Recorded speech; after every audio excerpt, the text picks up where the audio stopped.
There's this idea that the world has a memory, that history doesn't just fade away, that it leaves a residue, a kind of stain pressed right into the stone and the soil, and that if you know how to listen, the old roads can still speak. And that's not just some nice-sounding metaphor. In this world, the past isn't a foreign country. No, it's the very ground that's right under your feet. Every journey, every single footstep, every hope and grief and quiet intention, it's all recorded. And that record, you can feel it. You probably wouldn't recognize it at first.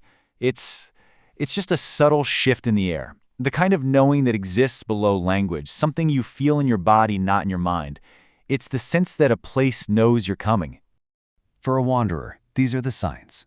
A flicker of blue-green light in some forgotten place where the old arteries of the world once ran thick with travelers. It's a pressure behind the eyes, a quiet little pull that tells you, hey, this path, it wants to be walked. Or that something here is just deeply, deeply wrong. So, this phenomenon, this current of history you can actually feel, well, it has a lot of names. It really just depends on who you ask, who's walking the road. But they're all describing the very same thing. The mountain folk, for instance, the ones who live in those places of harsh clarity and older laws, they like that term. It suggests something essential, something natural, a force that's as vital and as invisible as breathing. And that's the thing about it. It's not some grand spectacle. It's subtle. It's fleeting. You see it most in the quiet moments. So it's pretty easy to just explain it away as a trick of the light or chalk it up to being tired from a long journey. But for those who've seen it too many times to dismiss the pattern, well, for them, it is very, very real. So here's the crucial point. The Waymark isn't magic. It's a sensitivity. It's a trained and maybe even an innate ability to perceive the world on a frequency that's, it's below our ordinary attention. It's the difference between just seeing a path and actually feeling the memory of everyone who walked it before you. But this sensitivity is so much more than just a feeling. For a traveler in a world where roads can be unmade, it's an absolutely essential tool, not just for navigation, but for survival itself. And the way this works is just fascinating. The traveler has a special chart, one that's a record of paths that were remembered, not just mapped out. And it responds directly to the Waymark. When you hold it up to that blue-green light, certain glyphs start to throb, revealing a hidden alignment. It's like a conversation between the map and the world itself. And this shows you just how important it is. In a high mountain pass, it becomes a literal lifeline, a thread of blue-green light showing the only safe way through a storm. It can warn you if there's a creature nearby that is just utterly out of place, something that doesn't belong. It's the echo of every traveler who ever paused for a breath at some lonely crossroads. So being sensitive to the world's memory is a powerful guide. But that, of course, raises a much darker question, the real conflict at the heart of this story.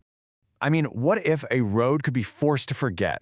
What if the history of 500 years of travel, every single trader, every pilgrim, every refugee, what if it could all just be taken away? And here's the difference. A living road is a path. It has weight, it has memory, it has a feeling that it wants to be walked. But a road that's been stripped of its waymark, that's just a direction. The stones are still there, the slope is the same, but the soul of it, it's gone. There's just this hollow feeling where a memory should have been. And let's be clear, this is not the slow fading of time. This is a systematic, deliberate technique, a trained ability to move through the world without leaving a single trace and to strip away the traces that were already there. See, to control the world's memory is to control who can move through it. The world's past becomes a locked room, and only one person holds the key. So, if memory can be a weapon and a tool, what's its true purpose? Why does it even matter that the world holds on to its past like this? Maybe the connection isn't just one way. Maybe it's not only about what a traveler can take from the road, but about becoming part of its story. To be seen by the world, to leave your own record, to be recognized by the path you walk, that's a kind of meaning, isn't it? That's not nothing. Ultimately, when you boil it all down, the Waymark is tangible proof that we're not the first to walk these roads.